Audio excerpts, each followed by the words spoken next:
Did you know that Maria Bartiromo was at the center of a scandal that destroyed one man's career and nearly derailed Wall Street's image at a critical moment? This is the story many people prefer not to revisit. Known as Money Honey, Bartiromo became famous as the first woman to report live from the chaotic floor of the New York Stock Exchange.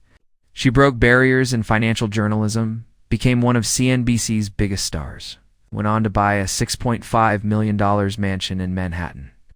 But before all of that success, there was a controversy that almost shattered everything she had built and completely ruined someone else's life. In January 2007, Wall Street was rocked, not by a deal or a market crash, but by two names, Todd Thompson and Maria Bartiromo. Thompson was 45 years old, polished, confident, and rising quickly at Citigroup as head of its global wealth management division. His boss, CEO Chuck Prince, was struggling to steer the company through growing financial trouble. Thompson, however, was operating by his own rules. He began spending company money as if it were personal cash. One of the most striking examples was $5 million Australian sponsorship of a Sundance Channel television program hosted by Robert Redford and Maria Bartiromo, CNBC's Golden Girl and one of the most sought-after figures in financial media. Inside Citigroup, Thompson also built himself an extravagant office nicknamed the Todd Mahal, complete with a wood-burning fireplace and a custom fish tank. But none of that ultimately cost him his job. The breaking point was a private jet. In the fall of 2006, Thompson arranged for Bartiromo to attend a Citigroup-sponsored business conference in Asia. On the surface, it looked routine. Financial journalists often attend these events. And Bartiromo spoke at luncheons in Hong Kong and Shanghai, addressing Citigroup's elite private banking clients. Professionally, it all made sense. The controversy erupted on the return trip. According to reports from the Wall Street Journal and other outlets, Thompson removed other Citigroup executives from the return flight so he could fly alone with Bartiromo back to the United States on the company's corporate jet. Just the two of them, crossing the Pacific on a flight costing anywhere from $50,000 upward. Paid for by Citigroup shareholders. Almost immediately, rumors spread within the company. Anonymous sources told reporters that Thompson had been warned months earlier to limit his contact with Bartiromo and walking to stop using company resources in ways that appeared personal. He was instructed to draw a clear line between business and whatever this relationship was becoming. He ignored those warnings. On January 24, 2007, Chuck Prince fired Todd Thompson. Officially, the dismissal was blamed on excessive spending and poor management, but the real story was widely understood. The Wall Street Journal ran a front-page article detailing Thompson's relationship with Bartiromo, the private jet, the lavish spending, and the multi-million-dollar television sponsorship. The media labeled the scandal Mariagate. The fallout was severe. Both Thompson and Bartiromo repeatedly denied any romantic involvement. Thompson insisted their relationship was entirely appropriate and dismissed questions about an affair as inappropriate. Bartiromo maintained that everything she did was professional and directly tied to her role at CNBC. Providing the network access to top-tier executives, CNBC stood firmly behind her. NBC Universal CEO Jeff Zucker publicly stated that she had done nothing wrong. The network claimed it had approved and paid for all of her travel, even reimbursing Citigroup for the corporate jet flight. Still, the optics were damaging, and the questions never fully went away. Thompson's life, however, unraveled. His career at Citigroup ended abruptly. His severance negotiations took place under intense public scrutiny and embarrassment. He later told Businessweek that he had been the target of a smear campaign, hinting at internal politics and a power struggle with Chuck Prince. By the end of 2007, Prince himself resigned amid Citigroup's collapse during the subprime mortgage crisis. Maria Bartiromo, by contrast, emerged untouched.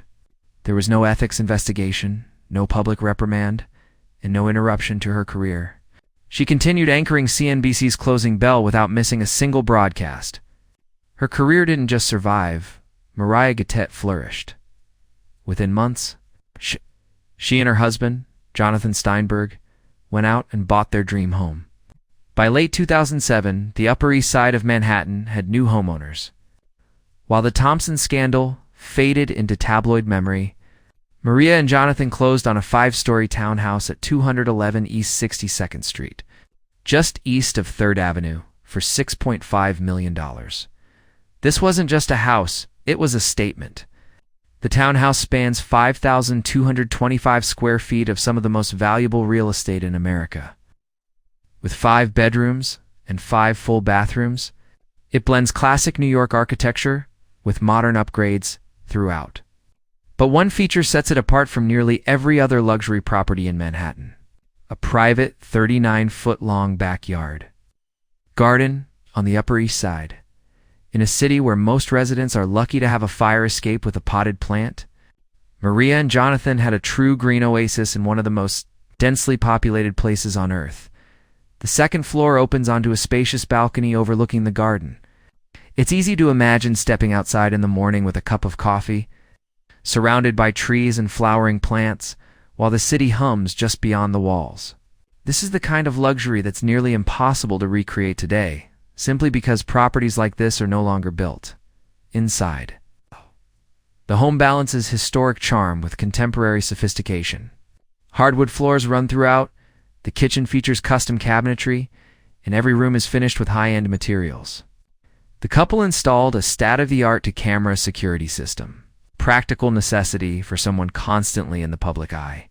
Multiple reports suggest the townhouse includes a media room or home office, perfectly suited to Bartiromo's broadcasting career and the demanding preparation her shows require. The layout supports both their professional and personal lives, with large spaces designed for entertaining industry contacts and friends, as well as quiet, private areas for rest and recovery from the brutal hours of financial journalism. Every detail appears carefully considered. Every room designed to balance function and beauty. The timing of the purchase was striking. It came just months after Mariahgate, just months after the corporate jet scandal that destroyed Todd Thompson's career. Some viewed the purchase as tone-deaf. Others saw it as a woman who knew her value and refused to let someone else's downfall diminish her. Success. Since 2007, Manhattan real estate has exploded in value. That $6.5 million townhouse is now conservatively estimated to be worth well over $10 million, possibly as high as $12 to $15 million. Given its location and the rarity of its backyard garden, the couple's combined net worth is estimated at more than $50 million, driven largely by Bartiromo's reported $10 million annual salary and Steinberg's success in business. Married since 1999 with no children, they've been able to focus entirely on their careers and their properties. The townhouse remains their primary residence and their anchor in the city. That made them both. But Manhattan was only the beginning.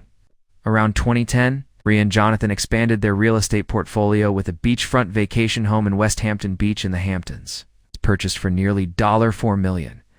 The Hamptons are where Manhattan's elite retreat on weekends. A world of hedge fund managers, media moguls, and multi-million-dollar estates with ocean views. Their West Hampton property sits on a waterfront lot of just over half an acre. The house spans roughly 4,000 square feet across 3 stories, 3 bedrooms and 3.5 bathrooms. It's the kind of coastal luxury that defines aspirational American living. But this home isn't just an investment or a status symbol. Maria actually uses it. Nearly every weekend, year-round, she and Jonathan escape to West Hampton. She has spoken publicly about her Saturday routine, her one true day off from the relentless grind of producing and appearing in roughly 17 hours of live television each week. Saturday mornings mean bike rides along coastal roads, long walks on the beach with Jonathan and their dog, Dusty B. Steinbergese. The dog has a full name. It's a sharp contrast to the cameras, the markets, and the non-stop pressure of her weekday life.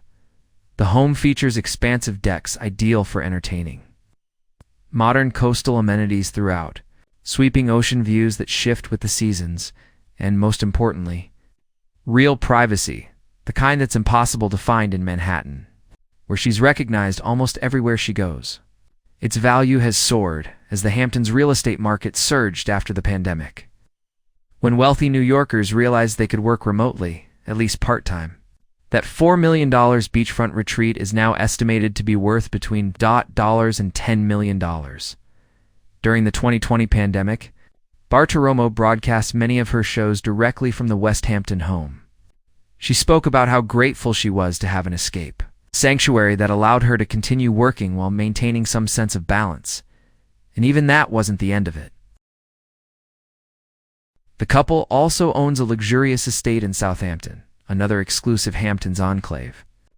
Valued at approximately $3.5 million, the property adds yet another layer to their growing real estate portfolio and reflects a life that continued to expand long after the scandal that once threatened. To define it, Southampton sits on Long Island's North Shore and is known for its equestrian culture, sprawling gardens, and unmistakable old money atmosphere. The estate Maria and Jonathan own there reflects that identity perfectly, with high-end interiors, recreational spaces designed for hosting, and expansive grounds that give the property a serene, almost rural feel despite being located in one of the most exclusive zip codes in America. It's the kind of place where intimate dinner parties for industry leaders feel natural, but so does spending a quiet Sunday afternoon alone with a book. Taken together, the Manhattan Townhouse, the West Hampton Beach House, and the Southampton estate Maria and Jonathan have assembled a real estate portfolio worth well over $20 million. Each property serves a distinct purpose. Manhattan anchors their professional lives and city routine. West Hampton provides weekend escapes and ocean views. Southampton offers longer stays and a different, more secluded version of coastal luxury. These aren't empty trophy homes or assets parked in shell companies. They are lived-in spaces, used regularly and enjoyed. That distinction matters. It's not just ownership, it's a lifestyle with the time and freedom to actually experience what wealth provides. Real estate, however, is only one part of the picture. Maria and Jonathan also manage a diversified investment portfolio that would impress even seasoned financial advisors. Their assets span stocks, bonds, ETFs, private business ventures, collectibles, and of course, property. Their market investments focus on stable, blue-chip companies in growth sectors like technology and finance. Following a disciplined long-term strategy centered on appreciation and dividend income, conservative estimates suggest this portfolio alone generates between $3 and $5 million annually through dividends and capital gains. Their lifestyle includes indulgence, but it's calculated. The couple owns a small but valuable vintage car collection, including a 1965 Ford Mustang and a 1966 Ford Thunderbird, with a combined value estimated between $200,000 and $300,000. Classic cars, when chosen carefully, are smart investments. Well-maintained models can appreciate significantly over time. And unlike financial instruments, they're assets you can actually enjoy. They also invest in fine art and cultural collectibles. Exact values aren't publicly disclosed, but these holdings add both diversification and long-term upside. While art markets can be volatile, established, blue-chip artists tend to retain value even during economic downturns, making art both a cultural and financial hedge. So where does all this money come from? Maria's primary income is her reported $10 million annual salary from Fox Business, placing her among the highest-paid business journalists on television. Only a handful of anchors across all networks earn more. On top of that, she's authored multiple books, including Use the News, The 10 Laws of Enduring Success, The Weekend That Changed Wall Street, and The Cost, Trump, China, and American Revival. While book royalties don't rival her salary, they provide steady supplemental income that accumulates over time. She's also a highly sought-after speaker, earning an estimated $250,000 to $420,000 annually from appearances at financial conferences, corporate events, and universities. Her commentary and insights command premium fees. Additional income comes from opinion columns for publications such as USA Today, along with consulting fees from serving on corporate and nonprofit boards. Taken together, Conservative estimates place Maria Bartiromo's individual net worth between $50 and $65 million. That's generational wealth, the kind designed to survive market crashes and economic downturns because it's diversified, disciplined, and professionally managed. What makes her story more striking is that none of this was inherited. Maria grew up in working-class Brooklyn. Her parents owned a restaurant. Early jobs included working coat check and a stint at a wedding dress shop she was fired from for trying on the dresses. Before putting them away, every dollar she has was earned through relentless effort, strategic career decisions, and an unwavering refusal to let controversy derail her trajectory. That ambition showed early.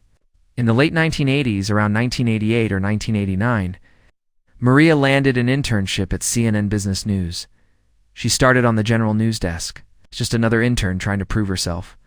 She stayed late, volunteered for extra assignments, and worked harder than anyone around her. CNN eventually hired her full-time as an executive producer and assignment editor. For 5 years, she worked behind the scenes, learning television journalism from the inside out. Her supervisor was Lou Dobbs, who later became her colleague at Fox Business. He mentored her, taught her the business, and pushed her to improve. Still, Maria wanted more. She wanted to be on camera, meeting people, chasing stories, and reporting from the field rather than remaining in the control room. That drive to be seen, to be heard, and to move closer to power would ultimately define the career and fortune she built. When Dobbs promoted her to senior producer, a job she didn't even want, she begged him not to move her. He insisted it was the only path forward. Reluctantly, she accepted the promotion, but almost immediately began assembling a demo reel to send to other networks. That was pure hustle, pure ambition. She knew exactly what she wanted and refused to settle. In 1993, the call finally came from CNBC. Maria was hired to replace analyst Roy Blumberg, brought in by Roger L., the legendary television producer who would later build Fox News into a ratings powerhouse. Elle saw something special in her: raw talent, relentless work ethic, natural camera presence, and a rare ability to explain complex financial concepts without dumbing them down. She began hosting and contributing to Market Watch and Squawk Box. But her true breakthrough came 2 years later, in 1995. Maria Bartiromo became the first journalist ever to report live daily from the floor of the New York Stock Exchange. The trading floor was pure chaos. Hundreds of traders shouting, shoving, and reacting to every tick of the market. It was loud, physical, and overwhelmingly male. In the middle of it all stood a 5'5" woman from Brooklyn, raising her voice above the noise, delivering live reports while being jostled by traders twice her size. She never backed down. She owned that space. Viewers watched her operate inside the chaos, often physically pushed aside, yet completely unfazed. That's when she earned the nickname Money Honey. Some criticized it as sexist. Maria embraced it. She understood that in a male-dominated industry, standing out mattered. If a catchy nickname helped people remember her, she was fine with that. Over the next 2 decades at CNBC, Maria became one of the network's biggest stars. She hosted Closing Bell from 2002 to 2013, anchored on the money with Maria Bartiromo, and launched the business of innovation. In 2007, she became known for securing exclusive interviews with the most powerful figures in business. CEOs competed for airtime on her shows because they knew her audience mattered. Her work earned her to Emmy Awards, one for outstanding coverage of breaking news during the 2008 financial crisis, and another for her documentary, Inside the Mind of Google. She was inducted into the Cable Hall of Fame, becoming the first journalist ever to receive that honor. At her peak, her CNBC salary reached roughly $6 million per year, making her the network's highest-paid anchor. By 2013, though, she felt boxed in. Then, in November of that year, she made a move that stunned the financial media world. Maria Bartiromo left CNBC for Fox Business Network after 20 years. She had been CNBC's franchise player, so why walk away? There were 3 reasons. The first was money. Fox offered her $10 million annually, a massive jump from the $4 to $6 million range she earned at CNBC. CNBC tried to match the offer, but couldn't. A 60% raise tends to focus attention. The second reason was visibility. Fox gave her a live Sunday morning show on Fox News Channel, whose audience dwarfed that of any business network. After 2 decades in financial journalism, Maria wanted to expand her reach beyond markets into politics, policy, and broader economic issues. NBC wasn't willing to make that space for her. Fox was. The third reason was creative control. At CNBC, she was frustrated by the format's short sound bites, rapid-fire segments, constant interruptions for commercials and market updates. She wanted longer, more substantive interviews, and the freedom to explore issues in depth. Fox promised her that autonomy. Roger L., her mentor from the 1990s, personally recruited her. He had made her a star once before, and she trusted him to do it again. That trust paid off almost immediately. Within 5 years, her shows were at times outperforming CNBC in their time slots. Mornings with Maria became appointment viewing for serious market watchers. Sunday morning futures grew into the highest-rated Sunday morning cable program. Beating competitors on CNN and MSNBC, she landed exclusive interviews with President Donald Trump, top CEOs, Federal Reserve officials, and global economic leaders. She moderated presidential debates and covered major economic events around the world, according to court documents filed in the Smartmatic defamation lawsuit.